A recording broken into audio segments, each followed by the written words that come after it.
Mahomes Valley's going to come up in about 10 minutes. Meanwhile, are the Eagles facing a must-win tonight? We have another episode of must-win. Saquon Revenge Game Part 2. And finally, of course, it's Thursday, so we will get to the most motivational segment in all of sports, the Bud List. It's nothing but franchises.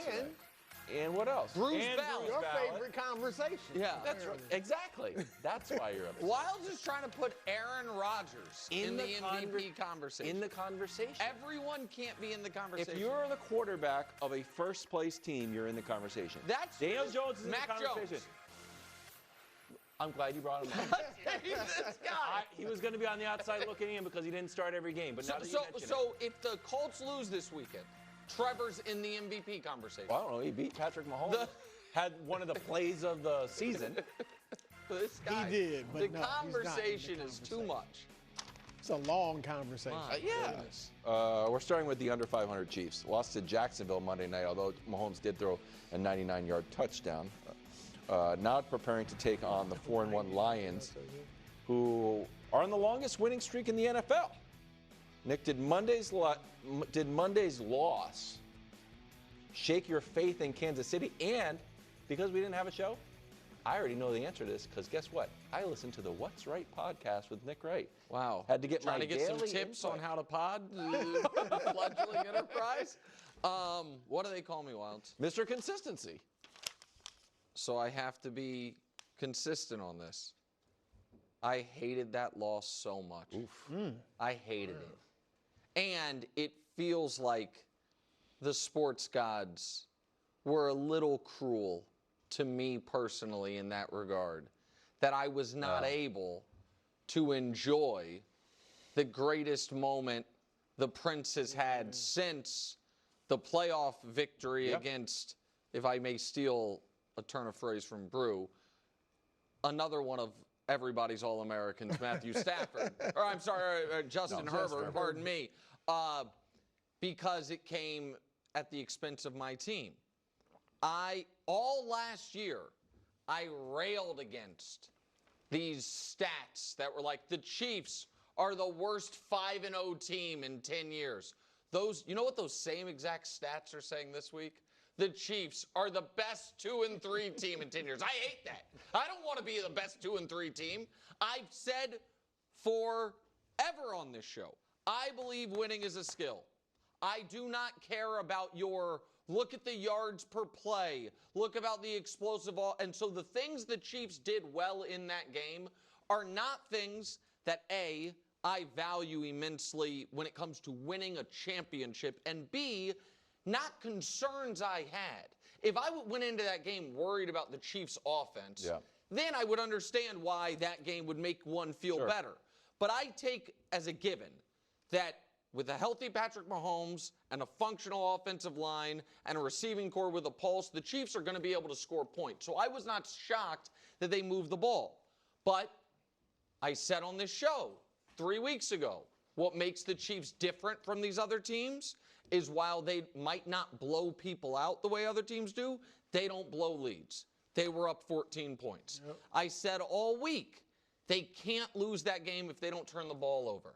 And Patrick, listen, even the greats get got. That was no one's fault. It was Patrick's mistake. It was a great play by Lloyd, and he got. He didn't see him. That's rare, but it happened. I hate dumb penalties. It was rife with them all over the game. 13. And special teams matter. And the Chiefs' special teams this year, where it's always been at an advantage, was a deficit. Again, it's a fifth straight game Butker made a mistake, and the same special teams player, Jack Cochran, had back-to-back holding penalties on kick returns, the last of which I think cost him a chance to tie the game. If he doesn't hold there, I think they get in field goal range. So it didn't shake my faith, but it was maddening, and it was incredibly damaging because they had the opportunity, Brew, to erase the 0-2 start divisionally and just be one game behind Buffalo. And they had it. Yep. They had that game, and they gave it away. And I'm not used to the Chiefs giving away games, so that bothered me. I still think they have the ability to be a great team, but you got to win football games. And they didn't win the football game. Very fair. That's why they call me the Mayor of Fair as well. Very fair. I said after they trampled on my Ravens the Chiefs are back. And now after that game, I'm saying, no, they're not. You know, and what I mean by back, I still believe like they're one of the best. I really do. They're one of the best teams in the AFC. But when they beat the Ravens, and you were right, like your first, it sounded foolish at the time, but the Ravens defense is just that bad. And 28 points against Jacksonville is not bad because they have a really good defense. But in that game against the Ravens, it like, oh my. And wait till Rice gets back. Like the offense is going to be great.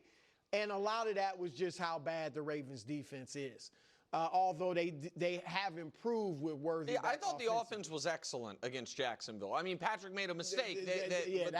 They're one play from 35 points. You know, against a very good defense. It wasn't. I mean, the offense wasn't bad, but this loss, what it told me is they're a good team. And I know the record isn't good, but I view them as one of the best teams in the AFC, but not head and shoulders above everybody else in the AFC. And that's really what they've been for almost all of Mahomes' career since Brady left the AFC. That's what they've been pretty much, except for since 2021 when they started the season slowly. Now that year, though, Kelce was still in his prime. Tyreek Hill was still there. This year, while like I said, obviously I'm still giving them a shot to get to the Super Bowl. But Mahomes that was a huge mistake, the pick six. Kelce's made the mistakes against Philly when he dropped the pass that led to the interception in the red zone. Harrison Butker's made mistakes and missed field goals. And Chris had the real and bad Chris moment was just loafing. Yeah, so you're seeing some of their top guys. I'm not going to say they're not plugged in, but it's just different. Like you usually don't see that. So, and on top of that, Nick, there's this. They haven't beaten a team. The three teams they've played with winning records have all beaten them. That's right. So, look, I think they'll bounce back. I think when they get Rice back, there's going to be another jump. But right now, for at least, they're just another good team in the AFC. That's fair. The Chris Jones thing made a lot of waves. I couldn't tell, like, is he hurt? Did he misread the play? Is there something else going on? No, I think I think he misread the, like, I think that he thought it was over. He thought it was over. And then by the time it's not, to me, it's worse aesthetically than it is impact. Because once he saw... You don't think he could have made... No. I do. If he would have just kept going... I think he could have maybe dove on him and hit him in the backfield. Yeah. But I'm saying once he realized he wasn't down there, if he would have started sprinting at that moment, it would have looked better. It would have changed nothing. Yeah. You know what I mean? Once he is like almost parallel with him. So listen, Chris Jones, that game was 8 days removed from him going to a funeral for a family member, flying back moments later and playing in a game. I am not going to question that man's commitment to winning and the team and all of that. It was a bad moment. You know what I mean? And I would almost put it in the same bucket as the play in the Super Bowl where Mahomes is running for his life. Kelce thinks the play is over, and Kelce is just walking. I should have them pull the video. And then Mahomes kind of escapes and then fumbles and has to recover himself, and Kelce is checked out on the play. It's a bad look, but I don't think it's indicative of who they are. Yeah. I do think that the 2021 example, Brew, is a right one, where they started 3-4. And this team now, I think they were 2-3 at one point? Probably. I don't remember. I know they lost. They got blown out by the Titans to fall to 3-4, and then they had the pass heard around the world, and the season turned around. I can't even do my bit about the tackle that turned the tide. Oh, the tackle that turned. Just the numbers. The Mahomes. That's in jeopardy. We'll see. Turn the tide for the team or for Mahomes, because Patrick he made the mistake, but I thought the passing offense was excellent in that game. So they're going to have to follow more of the model of the 2019 Chiefs. Be an explosive offense and have the defense come through in big spots rather than a dominant defense. All right, we are doing all of the segments, and of course, when you see the snow start to fall in the studio, that means we're headed up to a higher altitude. Let's take a look. Let's go. Special Thursday edition of The Mountain, and we've taken a more animated turn as Dak and the Cowboys have a bit of a pep in their step. Also, gloves and a hat. Meanwhile, Baker and the Bucs mapping their way to an MVP. At the same time, Bo Nix and the Broncos continue to impress in Denver, where he does have an unfair advantage because he plays at altitude. It's in the Mountain Time Zone. Nevertheless, let's see where all the quarterbacks fall as we climb Mahomes Mountain. There we go. We're back on the mountain, and we've also welcomed Greg from Base Camp. Greg, welcome, of course. Great to see you, buddy. Despite how mean you are to me on social media all the time. That what you know? It was what? unnecessary. It was unnecessary, is how I felt, Greg. Is it? What are we talking? You know what? Since you mentioned it, and I was muted in the first topic intentionally. What do you mean? America, because of. I actually requested you come. You're usually not in for the A block. Your fee's too high. Well, and so I requested you be here for the mountain, but also. Well, before we even start the mountain, I just want to remind everyone what we're talking about, because I know you. I know we know, but maybe not everyone who's tuned in right now knows. So if we can just take a little transport back in time really quick and listen to what we're talking about and what was said. I love it. I do. Jags Chiefs. I do. Give me the Jaguars. Very often when you pick against the Chiefs, it's on a Friday. And then you don't have to deal with the fallout of your erroneous prediction. I know we're not on tomorrow because of baseball, but we are on again this week. Are you sure that's the direction you want to go? Yeah, I've never heard you be a big Jags guy. The question is, are you sure? Okay, you're kind of, you do. Wow. Erroneous prediction. Wow. Do you still feel that way? I mean, obviously, It doesn't matter how you feel. Miles, we're on the mountain. Let's go. All right, fair enough. Great to see you, Greg. All right, Congrats. on the mountain. Also, let's just show who's off the mountain so I'll explain some things. Once you've missed a couple weeks, you're off the mountain, but it will be designated for injury. So Lamar and Purdy are off. It is not based on play. Purdy maybe.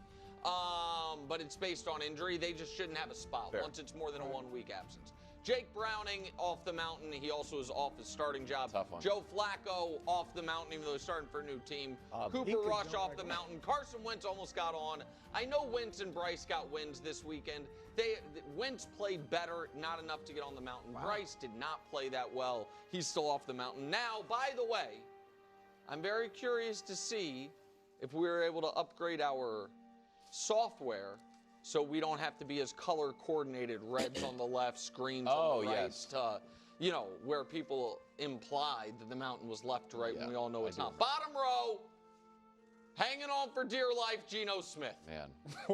It's sad. And it really, it's upsetting to me. More on Geno and the Raiders in tears. Justin Fields staying where he is. Shout out Dylan Gabriel. Got there. Got on the mountain. Kyler. Yeah. I guess. Can one of our intrepid NFL reporters please get to the bottom of, did they check him for a concussion because the football hit him in the head? I want to know. Everyone wants to know. Greg's trying not to laugh. We need this information. Cam Ward, you got a victory, I guess. Michael Penix had the week off. Jackson Dart's fine. That's the bottom of the mountain. You okay, KW? Yeah, Jackson Dart also hanging on. Hanging on. A lot of these guys are hanging on. Your guy Cam Ward, you know how we were talking about before the draft? He's the least discussed #1 pick of all time. That's working out in your favor so far, buddy.